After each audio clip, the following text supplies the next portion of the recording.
E aí, pessoal, tudo bem? Professor Paulo Gereba de História, plataforma Gonçalves Dias, projeto aí Aprovar Mais Enem Concurso, um projeto que veio para você que vai prestar pela primeira vez o concurso público nacional, o Enem Concurso promovido pelo governo federal.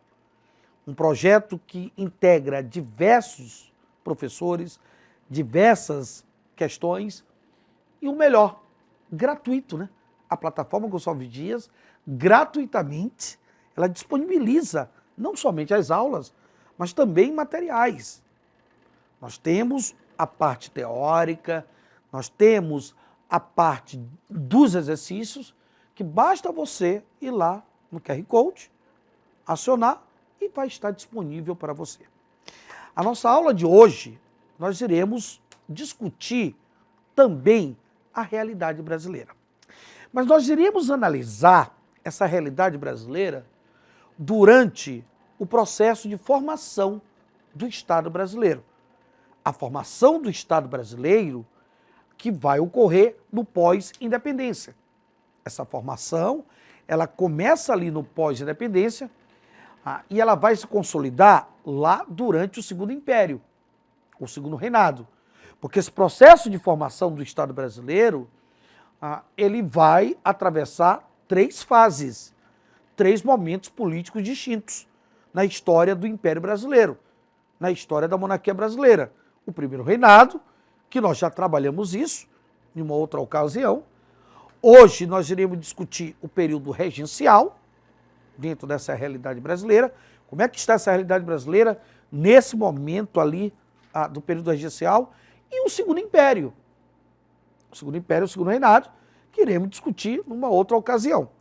Analisando aqui a segunda fase da realidade brasileira durante a segunda fase da história do Império Brasileiro, da história da monarquia brasileira, que é o chamado período regencial, ou regência, o que nós vamos observar é que um dos grandes motes, ou seja, uma das grandes marcas registradas na nossa realidade durante o período regencial, o que vai acabar impossibilitando se consolidar o Estado brasileiro durante o período regencial, é um momento de instabilidade. Se nós tivéssemos que enumerar uma palavra, uma única palavra para o período regencial, a palavra que se adequa a esse período seria instabilidade. O país vai viver uma profunda instabilidade durante o período regencial. Uma instabilidade econômica, uma instabilidade política, uma instabilidade social. Uma instabilidade que vai dificultar a formação do Estado brasileiro, a consolidação dele. Uma instabilidade que, por exemplo, em termos econômicos, ela pode ser observada devido à falência do modelo agrário exportador tradicional e escravista, que é o modelo do açúcar, que é o modelo do algodão, que é o modelo do arroz, um modelo que já vem em crise desde ali, no momento anterior à nossa independência. Essa crise desse modelo, ela vai continuar durante o período regencial. Aliado a isso, nós temos uma forte dependência econômica ao capitalismo britânico. Uma dependência que se faz presente desde a vinda da família real, através dos tratados de 1810, que foram renovados pelo Dom Pedro I, e que durante o período regencial continua-se tendo essa dependência econômica ao capital britânico. Então, o que vai nos trazer um momento de instabilidade econômica. É preciso observar que, diante dessa situação de instabilidade econômica, teremos injustiça social, teremos desemprego e miséria social. O desemprego vai aumentar, o que aumenta, evidentemente, a situação de miséria, principalmente num país que ainda tem latifúndio e escravidão. Num país ali que vivencia uma realidade de latifúndio e escravidão. Aliado a isso, é preciso observar que nós temos também uma instabilidade política. O período regencial, ele mostra uma instabilidade política, que no começo nós temos 3 grupos políticos que se rivalizavam. O Partido dos Moderados, o Partido dos Restauradores e o Partido ali Liberal Radical. Só que, na verdade, esses 3 grupos, a partir de 1834, eles acabam, na verdade, se transformando em 2 grupos político-partidários, que irão ser responsáveis por uma instabilidade política no país durante o período regencial, por conta da própria polarização que vai ocorrer entre essas 2 facções políticas, entre esses 2 grupos políticos, não necessariamente partidos políticos, entre esses 2 grupos políticos, entre essas 2 facções políticas. A facção liberal, que nós podemos chamar também de quê? A do grupo progressista, e a facção conservadora, que nós podemos chamar do grupo regressista. Então, o país vai mergulhar nessa polarização entre grupos que não possuem profundas diferenças ideológicas. Haja vista, a maioria desses grupos são formados pelas elites rurais e escravista brasileira. A maioria. A maioria desses grupos são defensores da escravidão, são defensores do latifúndio, são defensores de uma monarquia constitucional, são defensores da unidade territorial brasileira.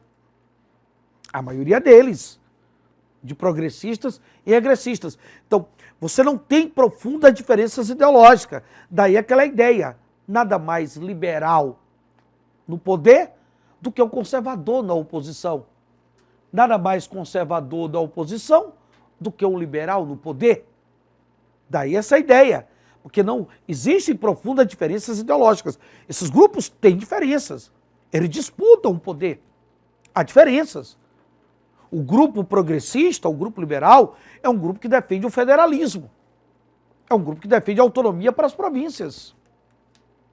Por isso que alguns setores desse grupo são defensores, por exemplo, de ideias republicanas, ou até mesmo de separatismo político. E alguns mais progressistas são defensores até da ideia da abolição da escravidão. Mas isso é uma minoria. Que a ideia de federalismo da maioria dos progressistas é uma ideia que fala em quê? Em autonomia para as províncias. Ou seja, um Estado descentralizado. Já o grupo regressista é um grupo que, na verdade, defende o unitarismo, ou seja, o centralismo. Em outras palavras, as províncias sem autonomia política. O poder centralizado nas mãos de uma determinada liderança política. Então essa é a grande rivalidade. De um lado, os progressistas liberais defendendo o Estado descentralizado, ou o federalismo. Do outro lado, os chamados regressistas conservadores defendendo o quê? O unitarismo, ou Estado centralizado. Observe que ambas as elites, por exemplo, foram defensoras da Guarda Nacional. Defenderam a criação da Guarda Nacional, que foi um instrumento utilizado pelas elites rurais escravista brasileira para manter a ordem. Para manter a ordem. Observe que a Guarda Nacional, onde o recrutamento dos militares era feito de uma forma forçada e obrigatória, e envolvia principalmente setores libertos camponeses, que são os participantes dessa Guarda Nacional. Por isso que, em algumas ocasiões, nós teremos, inclusive, desertores da Guarda Nacional, participando até de movimentos como a Balaiada aqui no Maranhão. É preciso observar que a Guarda foi um instrumento de repressão usado pelas elites para poder manter a ordem. A Guarda Nacional, quem comandava? Eram as elites rurais escravistas brasileiras. Inclusive, os chefes dessa Guarda Nacional, essas elites, receberam até o mesmo título de quê? De coronel. A patente de coronel. Recebe a patente de coronel. Repare que aqui é a origem do que nós vamos chamar da patente do futuro coronelismo, lá da Primeira República ou da República Velha Brasileira, ok? A guarda foi usada como instrumento de repressão. Outra coisa, para mostrar a rivalidade entre progressistas, liberais, regressistas, conservadores, essa rivalidade ela aconteceu até do ponto de vista das normas jurídicas. Eu gosto muito de fazer esse debate. Até do ponto de vista das normas jurídicas. Se você olhar para a realidade brasileira durante o período regencial e discutir a questão do ponto de vista jurídico, do ponto de vista de normas, de leis, por exemplo, a Constituição de 1824, ela foi mantida. Não se acabou com a Constituição, mas se teve grandes mudanças, profundas mudanças.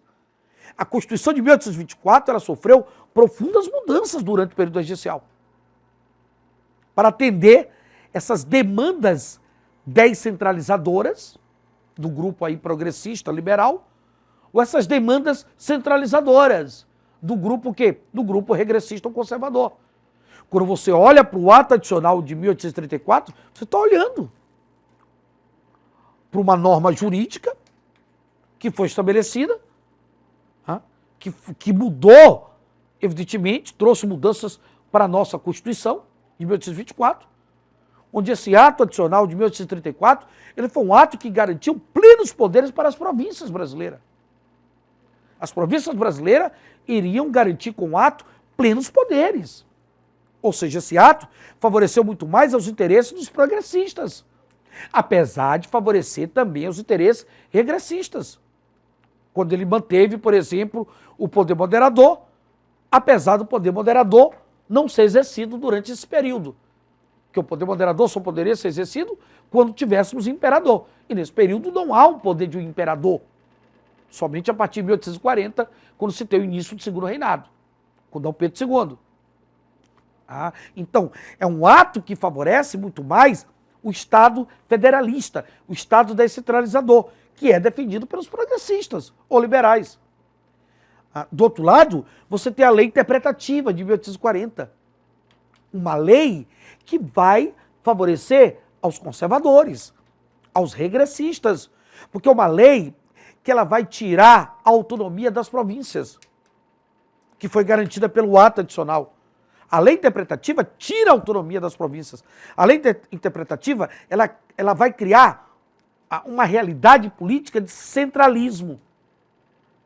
Ela cria uma realidade política centralizadora. Observe que essa lei, ela é aproveitada até mais tarde pelo imperador Dom Pedro, quando ele chega ao poder, para centralizar o poder em suas mãos. Então, essa discussão entre progressistas, regressistas, federalismo, unitarismo, descentralizado, centralizado, isso você vê até mesmo no campo jurídico. Quando você olha o ato adicional, quando você olha para a lei interpretativa. É preciso observar que diante desse quadro de instabilidade econômica e política que o país vive, diante desse quadro, galerinha, o que se observa é que isso vai implicar nas revoltas. Nós teremos uma série de amotinações, revoltas, ocorrendo durante esse período. Uma delas é a cabanagem, por exemplo, no Pará, que vai envolver populações ribeirinhas de Belém.